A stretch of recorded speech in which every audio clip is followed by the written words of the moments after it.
नमस्कार दोस्तों, मैं हूं मोनिका चौधरी। मेरे चैनल पर आपका बहुत बहुत स्वागत है। आज मैं इस वीडियो में आपको एक छोटी सी कहानी के बारे में बताऊंगी, जिसे सुनने के बाद आपको विश्वास हो जाएगा कि ईश्वर हमारे जीवन में जो भी करते हैं अच्छे के लिए करते हैं। तो प्लीज़ मेरी इस छोटी सी कहानी को अच्छे से सुने और आखिर तक सुने। पुराने समय की बात है। एक गांव में दो किसान रहते थे। दोनों ही बहुत गरीब थे। दोनों के पास थोड़ी थोड़ी ज़मीन थी। दोनों उसमें ही मेहनत करके अपना और अपने परिवार का गुजारा चलाते थे। कुछ समय बाद दोनों ही एक ही दिन मर गए। दोनों की एक ही दिन पे मृत्यु हो गई। यमराज दोनों को एक साथ भगवान के पास ले गए। उन दोनों को भगवान के पास लाया गया। भगवान ने उन्हें देख के उनसे पूछा, अब तुम्हें क्या चाहिए? तुम्हारे इस जीवन में क्या कमी थी? अब तुम्हें क्या बना के भेजूं? अगले जन्म में तुम क्या बनना चाहते हो? बताओ। भगवान की बात सुनकर उसमें से एक किसान बड़े गुस्से में बोला, हे भगवान, आपने इस जन्म में मुझे बहुत घटिया ज़िंदगी दी थी। आपने कुछ भी अच्छा नहीं दिया था। आपने कुछ भी नहीं दिया था मुझे। पूरी ज़िंदगी मैंने बैल की तरह खेतों में काम किया है। जो कुछ भी कमाया बस वह पेट भरने में लगा दिया। ना ही मैं कभी अच्छे कपड़े पहन सका और ना ही कभी अपने परिवार को अच्छे कपड़े पहना सका और ना ही कभी अपने परिवार को अच्छा खाना खिला पाया। जो भी पैसे कमाता था कोई ना कोई आकर मुझसे लेकर चला जाता था और मेरे हाथ में कुछ भी नहीं आया। देखो कैसी जानवरों जैसी ज़िंदगी जी है मैंने।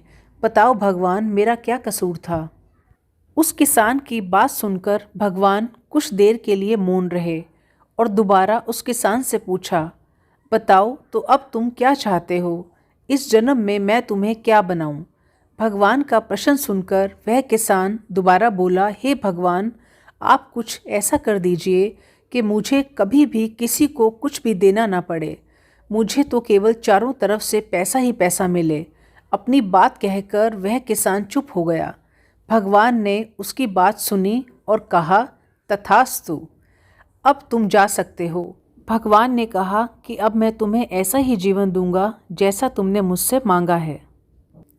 उसके जाने के बाद भगवान ने दूसरे किसान से पूछा, बताओ तुम्हें क्या चाहिए? तुम्हारे जीवन में क्या कमी थी? अगले जन्म में मैं तुम्हें क्या बनाऊं? उस किसान ने भगवान के सामने हाथ जोड़ते हुए कहा, हे भगवान, आपने मुझे सब कुछ दिया। मैं आपसे क्या मांगूं? आपने मुझे एक अच्छा परिवार दिया। मुझे कुछ ज़मीन दी जिस पे मेहनत करके मैंने अपना और अपने परिवार का पेट पाला। आपने मुझे और मेरे परिवार को अच्छा जीवन दिया। खाने के लिए आपने मुझे और मेरे परिवार को भर पेट खाना दिया। मैं और मेरा परिवार कभी भूखे पेट नहीं सोए। बस एक ही कमी थी मेरे जीवन में, जिसका मुझे अपनी पूरी ज़िंदगी अफसोस रहा और आज भी है। मेरे दरवाजे पे कभी कुछ भूखे और प्यासे लोग आते थे भोजन मांगने के लिए, परंतु कभी कभी मैं भोजन न होने के कारण उन्हें खाना नहीं दे पाता था और वो मेरे द्वार से भूखे ही लौट जाते थे। ऐसा कहकर वो चुप हो गया। भगवान ने उसकी पूरी बात सुनी और उससे पूछा कि अब तुम क्या चाहते हो? इस जन्म में मैं तुम्हें क्या बनाऊं?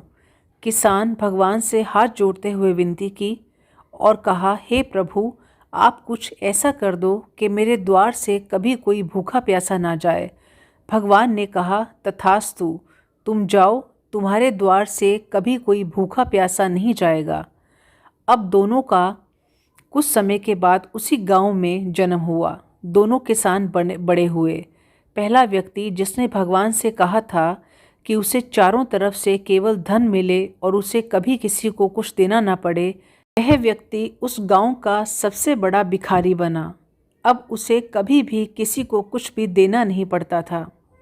जो कोई भी आता उसकी झोली में पैसे डाल के ही जाता था। जो कोई भी उससे मिलता उसको पैसे दे के जाता था। और दूसरा व्यक्ति जिसने भगवान से कहा था कि उसे कुछ नहीं चाहिए, केवल इतना हो जाए कि उसके द्वार से कभी कोई भूखा प्यासा ना जाए, वह उस गांव का सबसे अमीर आदमी बना। दोस्तों, कथा का सार ये है कि ईश्वर ने जो भी दिया है उसी में संतुष्ट होना बहुत ज़रूरी है। अक्सर देखा जाता है कि सभी लोगों को दूसरों की चीज़ें ज़्यादा पसंद आती हैं और इसके चक्कर में वो अपना जीवन भी अच्छे से नहीं जी पाते। हर बात के दो पहलू होते हैं, सकारात्मक और नकारात्मक। अब ये आपकी सोच के ऊपर निर्भर करता है कि आप चीज़ों को नकारात्मक रूप से देखते हैं या सकारात्मक रूप से। अच्छा जीवन जीना है तो अपनी सोच को अच्छा बनाइए, चीज़ों में कमियां मत निकालिए, बल्कि जो भगवान ने दिया है उसका आनंद लीजिए और हमेशा दूसरों के प्रति सेवा भाव रखिए। अगर आपको मेरी ये कहानी अच्छी लगी हो तो प्लीज़ मेरे इस वीडियो को लाइक करें, शेयर करें और मेरे चैनल को सब्सक्राइब करें। Thank you.